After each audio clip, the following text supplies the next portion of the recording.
You've probably noted a lot of journalists plugging their Substack in recent months, especially on this show. The platform is part of a growing movement to connect writers and other artists with their followers, minus the middlemen and uncertainty of the media business. So the New York Times media columnist Ben Smith, he recently wrote about this new media model, how it's created a space for so-called a middle class of journalists and entertainers. And Ben joins us now via Skype to expand a little bit on that. Ben, it's great to see you. Thanks for joining us. Yeah, thanks for having me back. Absolutely. So Ben, this is something we covered a little bit here, kind of within the context of the development of the Joe Rogan deal with Spotify, of this explosion of Substacks. I mean, we have independent journalists and Substackers on all the time. What is it that you wanted to note as an increasing phenomenon in the way the media business is changing? Well, I think you've seen the pendulum. Social media has kind of caused the pendulum to swing away from these big media companies that kind of control the people who work for them, and toward individuals with a lot of, who have a direct connection to their own audience. But the problem over the last, 20 years really of the internet has been that if you wanted to make a living through that direct connection, really you had to sell advertising, and you had to have a huge, huge audience you were selling advertising to. So you had a lot of individual journalists, individual entertainers who were very famous and had their own kind of cultural power, but whose income ultimately depended on making a living from The Hill in your case, the New York Times in mine. Mm-hmm. And I think what has shifted over the last couple of years is the tools for people, for individuals to get paid directly by their audience and to kind of cut out the middleman in a way, have really grown up. And there's a new kind of media company that is basically a platform that allows individuals to make a living. Yeah. And so you see it, in a way at the high end. Somebody like Joe Rogan has been able, his audience is so huge that he's just been able to make a living off advertising on YouTube, and now is able to sort of move that over to Spotify and make a living, make a pretty good living there. But for most people, like you have, 1,000 people who really like your work, you can now make a real living, a middle class living doing that. For instance, there's a woman named Lindsay Gibbs who has a newsletter about sexism in sports. That's a story a lot of people are interested in, but not that many people are interested in every day. But she's found enough people are interested in hearing about that several times a week that she's really, making a living there. And I think that's a change. She used to be an employee of Think Progress. When that shut down, she went looking for a way to kind of continue her work in that lane and found it. Well, and I mean, we have a lot of journalists who have been laid off over the past year, over the past several years. So perhaps this provides another avenue for them. What does that mean for the user experience and the way that consumers are taking in news?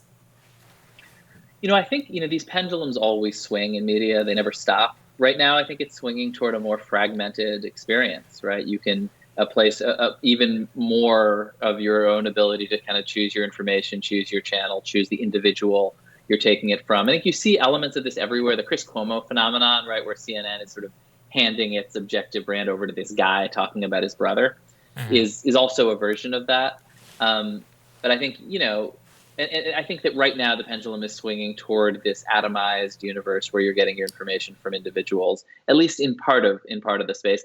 I think that pretty soon you're going to say, whoa, I subscribe to 10 Substack newsletters. That's starting to add up. Substack will come to you and say, hey, maybe you could bundle them all together in some way for one fee that we divvy up among them or something like that. And so you could imagine the pendulum swinging back towards suddenly everybody works for, Substack Inc.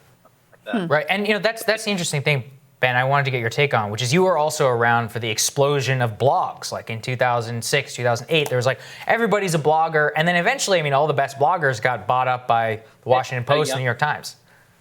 Yeah, no, and I was, it's funny. I was in 2006. That was late in the day. I was when I was writing a blog in 2004 at the New York Observer, and it was sort of the main New York politics blog, and that meant that I had 3,000 people reading me, which I thought I was blown away there were that many. But and I definitely thought about wow, I have this real audience. The New York Daily News is trying to hire me and offer me a pretty good salary, but I like the idea of talking directly to my audience. Is there any way I could just make a living at that? And kind of thought about it, and the way to do it would have been to sell ads to the political campaigns I was covering in a way that was inevitably going to be corrupting, I would say, and probably not particularly lucrative.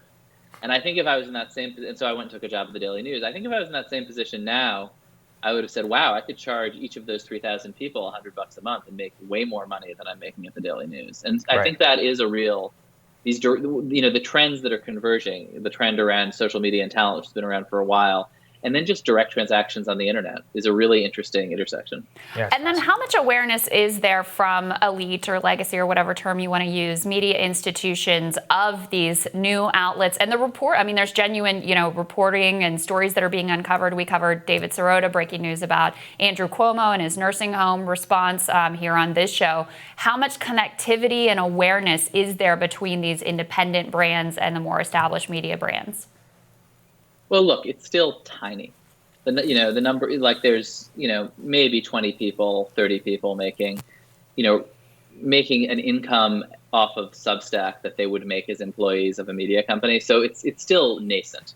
But I would say the broader tension between like talent and brand, between, is this, Michael Barbaro and the Daily, how much leverage does he have versus the New York Times? How much leverage do you have versus The Hill when you have big Twitter followings, when you can kind of go independent in a certain way, has been building for a long time.